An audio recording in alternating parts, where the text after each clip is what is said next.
मेरा नाम रवि है और जो कहानी मैं आपको सुनाने जा रहा हूं वो एक ऐसी सच्ची घटना पर आधारित है जो मेरे साथ हुई थी। अगर मैं आपको ये सारी बातें बताऊं तो शायद आप सोचेंगे कि मैं पागल हूं, लेकिन जब आप इस पूरी कहानी को ध्यान से सुनेंगे तो आपको यकीन होगा कि जो हुआ वह सब सच था। यह कहानी मेरी स्कूल की है, एक ऐसी स्कूल से जुड़ी हुई जहां मैं पढ़ाई करता था। जब मैं स्कूल जाता था तो वहां का माहौल हमेशा सामान्य लगता था। यही वही स्कूल था जहां हर दिन हम सब स्कूल बेल की आवाज़ सुनकर अपनी अपनी क्लास में जाते थे। लेकिन एक दिन कुछ ऐसा हुआ जो मैंने कभी नहीं सोचा था और जो आज भी मेरी यादों में ताज़ा है। वो एक सर्दी का दिन था। स्कूल में हल्की फुल्की उदासी थी। सुबह का समय था और हम सभी अपनी अपनी क्लास में जा रहे थे।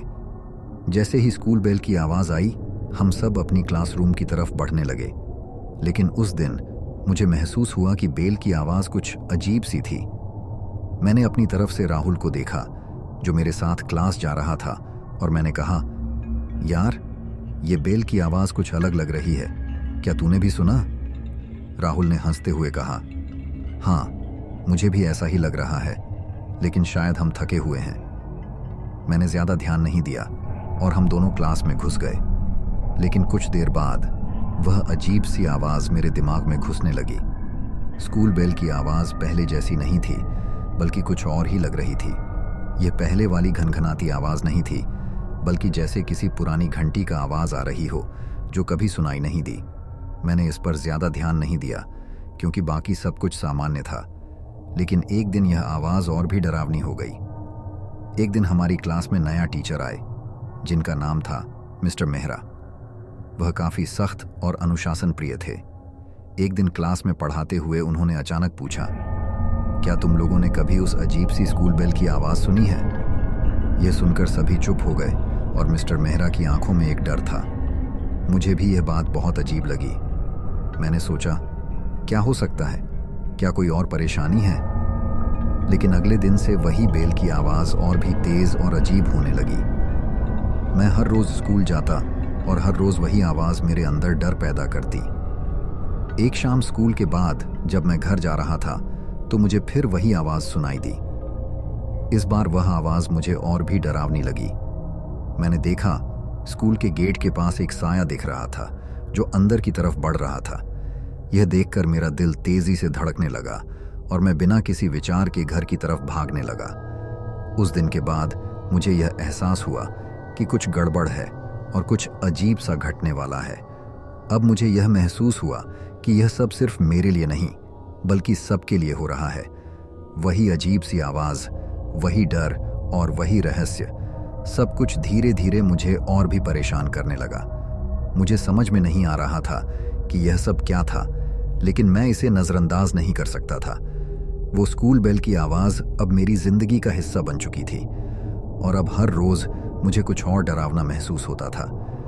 राहुल के साथ वो दिन शायद मेरी जिंदगी का सबसे सामान्य दिन लग रहा था, लेकिन उसके बाद जो हुआ उससे मेरी पूरी सोच बदल गई।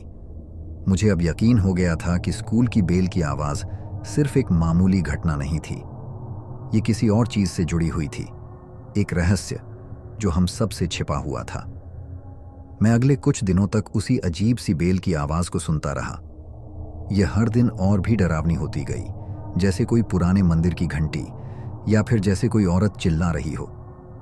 मैं जब भी उस आवाज़ को सुनता मेरे दिल की धड़कन तेज़ हो जाती थी, लेकिन इस बारे में किसी से कुछ कहने का साहस मुझे कभी नहीं हुआ। डर था कि लोग मुझे पागल समझेंगे।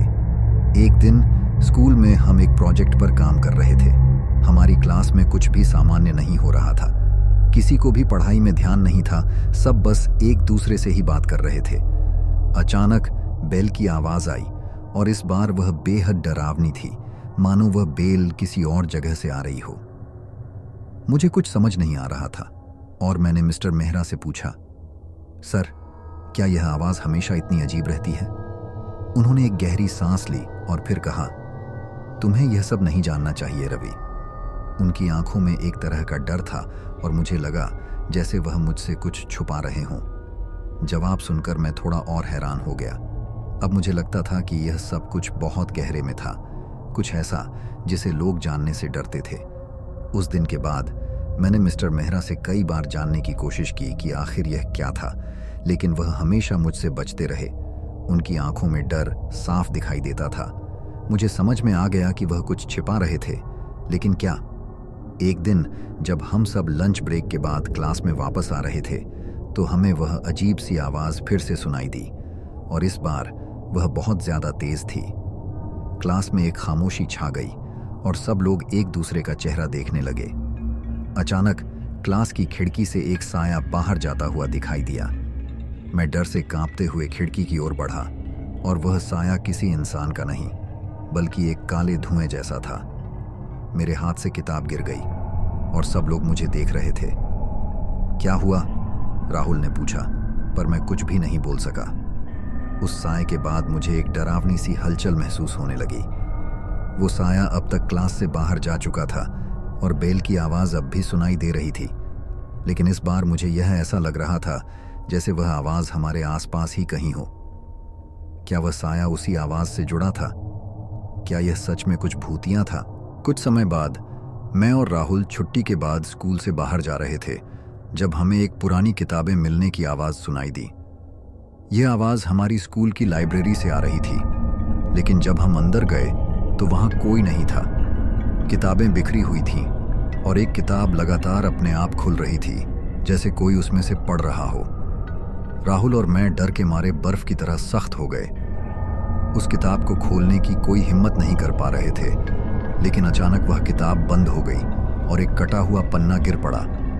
हम दोनों उस पन्ने को उठाने के लिए बढ़े और उस पर कुछ अजीब सा लिखा हुआ था।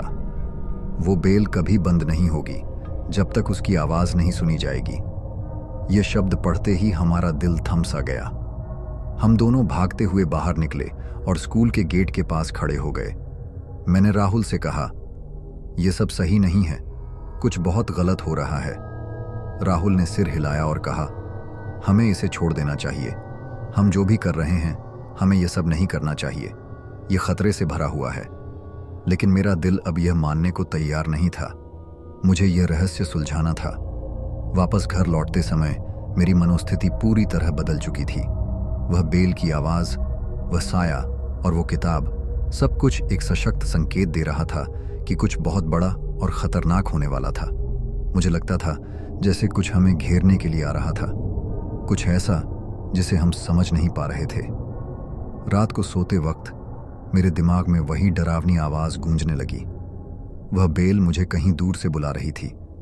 मेरी आंखों के सामने वही अजीब सा साया आ गया और मैं कांपते हुए बिस्तर से बाहर कूदा।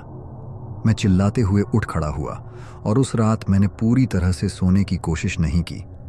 वो बेल, वह साया, सब कुछ अब मेरे सपनों में आने लगा था। क्या यह सिर्फ मेरी गलती थी कि मैं इस रहस्य को खोजने की कोशिश कर रहा था? क्या अब मैं भी इसके शिकार बनने वाला था? रात भर मेरी नींद उड़ चुकी थी और मैं सोचता रहा कि अगला कदम क्या होगा। रात का समय था और मेरा दिल तेजी से धड़क रहा था। मुझे उस किताब में लिखा गया संदेश बार बार याद आ रहा था। वो बेल कभी बंद नहीं होगी जब तक उसकी आवाज़ नहीं सुनी जाएगी। ये शब्द मेरे दिमाग में गूंज रहे थे। मेरा ख्याल अब बार बार उसी बेल की आवाज़ पर टिकने लगा था जो मुझे रोज़ स्कूल में सुनाई देती थी। क्या वह बेल किसी गहरे रहस्य का हिस्सा थी? क्या कुछ और भी था जिसे मैंने अब तक समझा नहीं था? अगले दिन स्कूल में मैं पहले से कहीं ज्यादा सतर्क था। सुबह सुबह जैसे ही स्कूल बेल की आवाज आई, मेरे शरीर में एक सिहरन दौड़ गई। वह बेल आज फिर से वही अजीब सी आवाज निकाल रही थी और मुझे अब यकीन हो गया था कि यह सिर्फ एक साधारण बेल नहीं थी। मैं अपनी कक्षा में बैठा था, लेकिन मेरी आंखें हमेशा खिड़की के बाहर घूम रही थीं, जैसे मुझे डर था कि कहीं कुछ हो न जाए।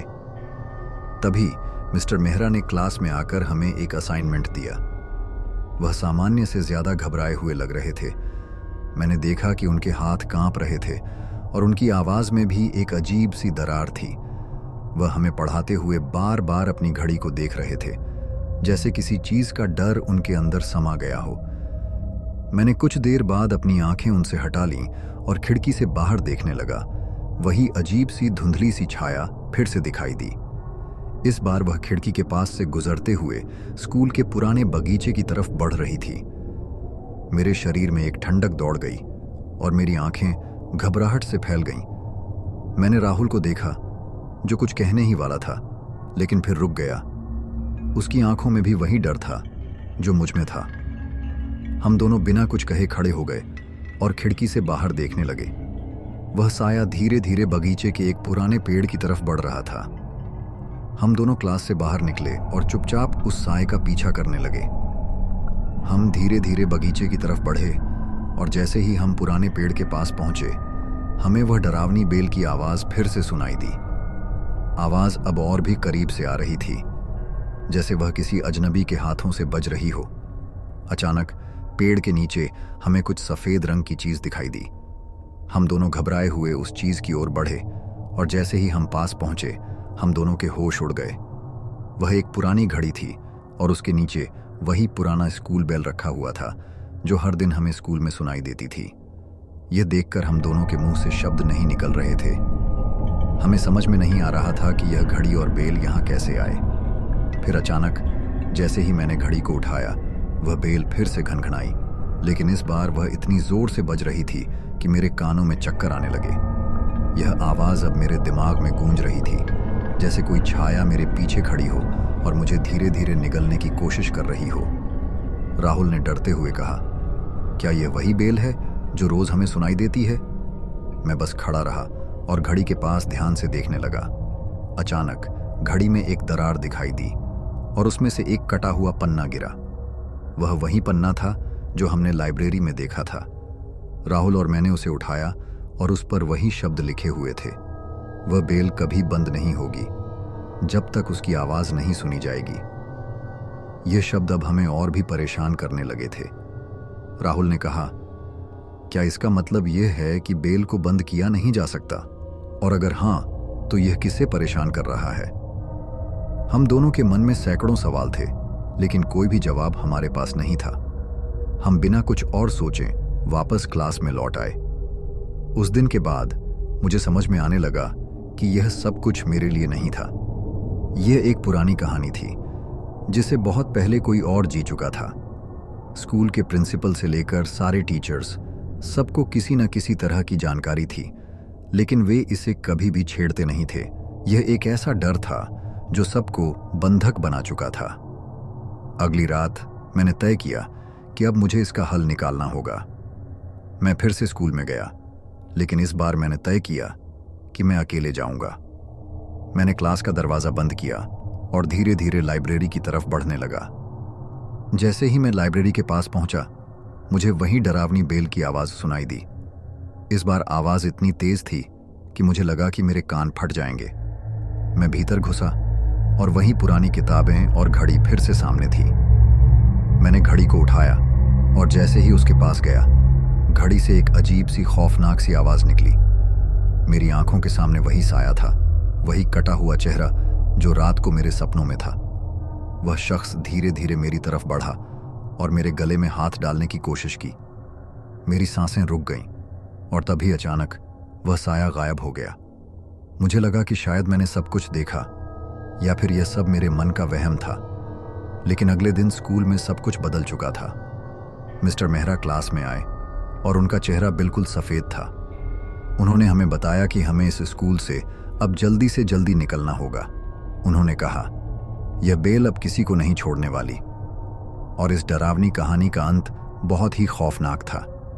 मुझे अब यह समझ में आ गया कि वह बेल सिर्फ एक आवाज नहीं थी, बल्कि एक शाप था जो हमेशा से इस स्कूल में था और जिसने कई सालों से लोगों को अपनी चपेट में लिया हुआ था। मुझे अब यह महसूस हुआ कि मैं भी अब इसका शिकार बन चुका था। मैं अब पूरे स्कूल में उसी डर से जी रहा था। एक गहरी खामोशी ने स्कूल को अपने घेरे में ले लिया था। मिस्टर मेहरा का चेहरा जैसे किसी भूतिया दृश्य का हिस्सा बन गया था। उनके चेहरे पर अब कोई उम्मीद या विश्वास नहीं था, बस डर और घबराहट थी। उन्होंने हमें जल्दी घर जाने के लिए कहा, लेकिन मेरे मन में सवालों की बाढ़ आ गई थी। वह बेल, उस घड़ी और वह साया, ये सब किसकी साजिश थी? क्या यह सच में किसी तरह का शाप था? क्या हम सब बस एक बड़े जाल में फंस चुके थे? राहुल और मैं उस रात फिर से स्कूल के पुराने हिस्से की तरफ बढ़े। हम दोनों का दिल तेजी से धड़क रहा था, लेकिन हमारी आंखों में एक अलग तरह की जिज्ञासा थी। क्या हम सच में उस बेल की रहस्यमय ताकत को समझ सकते थे, या फिर हम भी उसी अजीब स्थिति का हिस्सा बनने वाले थे जैसे पहले बहुत लोग बन चुके थे। हम दोनों धीरे धीरे स्कूल के पुराने हिस्से की तरफ बढ़े। उस पुराने हिस्से में घुसते ही एक अजीब सी चुप्पी छा गई। चारों ओर बस ठंडी हवा और घने अंधेरे के अलावा कुछ नहीं था। स्कूल की दीवारें जर्जर हो चुकी थीं और खिड़कियों के शीशे टूट चुके थे, मानो यह हिस्सा कभी भी पूरी तरह से खाली नहीं हुआ हो, जैसे किसी ने इस जगह को छोड़ दिया था। लेकिन कुछ तो था जो उसे हमेशा पकड़ के रखता था। हम दोनों ने धीरे धीरे उस जगह के हर कोने को खंगालना शुरू किया। तभी अचानक एक सर्द हवा का झोंका आया और एक कमरे का दरवाजा अपने आप खुल गया। हम दोनों हड़बड़ी में दरवाजे की ओर बढ़े और अंदर झांका। कमरे के अंदर कोई नहीं था, लेकिन वहां एक पुरानी डायरी रखी हुई थी। डायरी के ऊपर कुछ कागज बिखरे हुए थे और उसमें कुछ अजीब सा लिखा था। हम दोनों ने उस डायरी को खोला और उसमें लिखी गई बातें पढ़नी शुरू की। यह बेल हर रात बजती है। हर दिन यह किसी को अपनी गिरफ्त में लेती है और फिर अगले दिन वह लौटकर एक नई दहशत फैलाने आती है। कोई इसे बंद नहीं कर सकता। इसके बंद होने तक कोई भी नहीं बच सकता। यह पढ़ते ही हम दोनों के शरीर में सिहरन दौड़ गई। क्या यह वही बेल थी जिस बारे में हमें चेतावनी दी गई थी? क्या यह सच में एक ऐसा शाप था जो कभी खत्म नहीं हो सकता था? राहुल ने कहा, क्या इसका मतलब है कि हम अब यहां से नहीं जा सकते? मैं कुछ नहीं कह पाया। मेरी आंखों में वही डर था, लेकिन साथ ही साथ मैं यह भी जानता था कि अब हमें इसका हल ढूंढना ही होगा, वरना हम कभी न कभी इसके शिकार बन जाएंगे। हम दोनों ने तय किया कि हम अगले दिन फिर से स्कूल आएंगे, लेकिन इस बार हम एक प्लान के साथ आएंगे। हम उन सभी लोगों से मिलेंगे जो यहाँ पहले आ चुके थे और जिनकी जिंदगी को इस बेल ने बर्बाद कर दिया था। हमें उम्मीद थी कि अगर हम और ज्यादा लोगों से बात करेंगे तो शायद हम कुछ और जानकारी हासिल कर पाएंगे। अगले दिन मैंने और राहुल ने स्कूल के सबसे पुराने शिक्षक मिस्टर यादव से मिलने का फैसला किया। वह इस स्कूल में सबसे पुराने शिक्षक थे और उनकी उम्र काफी हो चुकी थी, लेकिन वह हमेशा स्कूल की गहरी कहानियों के बारे में बात करते रहते थे। हम दोनों उनके पास पहुंचे और उनसे बेल के बारे में सवाल किए। मिस्टर यादव पहले तो चुप रहे, जैसे वह कोई गहरा राज छुपा रहे हों। फिर उन्होंने धीरे से कहा, वह बेल तुमसे पहले भी कई लोगों को परेशान कर चुकी है और यह कोई साधारण बेल नहीं है। यह एक शापित ध्वनि है। इसे बंद करने का कोई तरीका नहीं है और जो भी इसके पास जाता है वह कुछ समय बाद खो जाता है। मैं और राहुल एक दूसरे को घूरते हुए कुछ पल के लिए चुप रहे। फिर उन्होंने जो कहा वह मेरे रोंगटे खड़े कर देने वाला था। बहुत साल पहले इस स्कूल में एक ऐसी घटना हुई थी जिसे लोग भूल चुके थे। एक दिन एक बच्चा जो बहुत ही मासूम था उसी बेल के पास गया था और फिर वह बच्चा कभी वापस नहीं आया। यह एक अजीब घटना थी क्योंकि उस समय से ही वह बेल अनकही ताकत से गूंजने लगी। यह सुनकर हमारे दिल की धड़कन और तेज हो गई। क्या यह वही बच्चा था जो बेल की आवाज को सुनने के बाद गायब हो गया था? और क्या यह बच्चा अब उसी बेल की आवाज के साथ जुड़ा हुआ था? हम दोनों डर के बावजूद अब उस रहस्य को सुलझाने के लिए तैयार थे, लेकिन हमें यह भी एहसास हो रहा था कि इस बार हम जिस रास्ते पर चल रहे थे वहां से लौटने का कोई रास्ता नहीं होगा। रात हो चुकी थी और हम दोनों फिर से स्कूल की ओर बढ़े। इस बार हमारी योजना थी कि हम उस बेल को खुद बंद करने की कोशिश करेंगे। हम सीधे उसी कमरे में गए जहां वह पुरानी घड़ी और बेल रखी हुई थी। जैसे ही हम वहां पहुंचे, हमने देखा कि बेल फिर से गूंज रही थी। यह आवाज अब इतनी तेज थी कि हम दोनों को ऐसा लग रहा था जैसे हमारे कान फट जाएं। हम दोनों डरे हुए थे, लेकिन हमें कोई रास्ता नहीं दिख रहा था। हमने बेल को पकड़ने की कोशिश की, लेकिन जैसे ही मैंने बेल को उठाया, एक तेज और भयावह चीख सुनाई दी और तभी अचानक वह सब कुछ खत्म हो गया। बेल की आवाज रुक गई और चारों ओर घना अंधेरा छा गया। हमारी आंखों के सामने वही डरावना चेहरा फिर से उभरा। वह साया, वही घबराहट, और फिर हमारी आंखों में अंधेरा छा गया। इस बार हमें न तो घर जाने का रास्ता मिला और न ही कोई मदद आई। उस बेल की आवाज़ अब हमारे दिमाग में बसी हुई थी और हम दोनों जानते थे कि हम अब कभी भी उस स्कूल से बाहर नहीं निकल पाएंगे। अंधेरा घना हो चुका था और मेरे सामने जैसे एक बुरे सपने का आगाज हो गया था। हम दोनों डर के मारे कांप रहे थे, लेकिन फिर भी उस कमरे में खड़े थे, जैसे कुछ और करने के लिए मजबूर थे। मुझे समझ में नहीं आ रहा था कि क्या हुआ था। बेल की आवाज़ अचानक बंद हो गई थी, लेकिन अब जो हो रहा था वह कहीं अधिक डरावना था। अचानक कमरे की दीवारें टूटने लगी और कमरे में से एक अजीब सी घुंघराली रोशनी बाहर आने लगी। वह रोशनी इतनी तेज थी कि हमारी आंखें झपकने की कोशिश कर रही थीं, लेकिन हम देख नहीं पा रहे थे। तभी एक आवाज आई। ये वही आवाज थी, वह चीख, वह बेल की गूंज, लेकिन अब वह और अधिक तेज थी, जैसे किसी ने हमारी आत्मा को छेड़ लिया हो। मेरे दिल की धड़कन तेज हो गई और मुझे समझ में आ गया कि कुछ गलत हो रहा था। हमारी आंखों के सामने वही साया फिर से उभरने लगा था। पहले की तरह उसकी आकृति धुंधली थी, लेकिन अब वह बहुत ज्यादा करीब महसूस हो रही थी। वह आकृति, वह चेहरा, वह अब हमसे बिल्कुल पास था और फिर वह हमारे पास खड़ी हो गई। मैंने राहुल की ओर देखा। उसका चेहरा सफेद पड़ चुका था। उसकी आंखों में वही खौफ था जो मैंने कभी नहीं देखा था। वह अब किसी भी बात का जवाब नहीं दे पा रहा था, बस खड़ा था जैसे जड़ हो गया हो। और फिर वह आवाज आई, तुम्हें यह बेल क्यों बंद करनी थी? वह एक गहरी और सर्द आवाज थी, जैसे हमसे हमारी आत्मा छीनने के लिए आई हो। मैं कांपते हुए सिर्फ इतना कह पाया, हम इसे बंद करना चाहते थे। इसे रोका जा सकता है क्या? उस साय ने हंसी के साथ जवाब दिया, तुम यह समझ नहीं पा रहे हो। ये बेल बंद नहीं हो सकती। ये केवल सुनने वालों के लिए है और अब तुम दोनों इसके शिकार हो। उसकी बातों के साथ ही कमरे का माहौल और भी डरावना हो गया। अचानक कमरे में चारों ओर घना अंधेरा छा गया और हर चीज जैसे धुंधली हो गई।